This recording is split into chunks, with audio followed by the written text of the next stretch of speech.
این ویدیو مال خانمای متأهله. پس اگه خانم متأهل نیستی رد کن بره. بانو، در مورد مشکلاتت با شوهرت برای دوستات یا فامیلت چیزی نگو. چون اولا که مشکل رو همه توی زندگیشون دارن. هیچکی با شوهرش، هیچکی جیجی با جیجی و رمانتیک و بی مشکل نیست. هر کی میگه اینجوریه میخوره.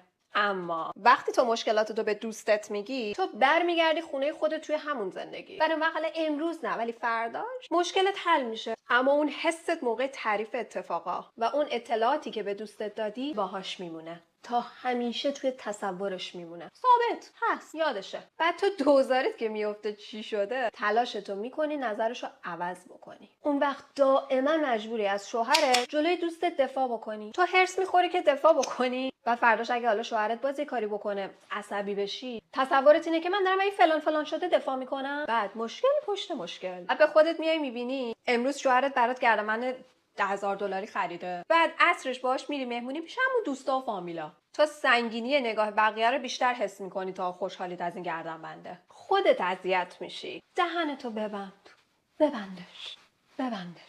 من آدم نایسی نیستم. نایس چی معنی میشه؟ مهربون. پس من آدم مهربونی نیستم. با این حساب هیچ وقت کسی نمیتونه ازم توقع داشته باشه چشممو رو بدیاشون ببندم.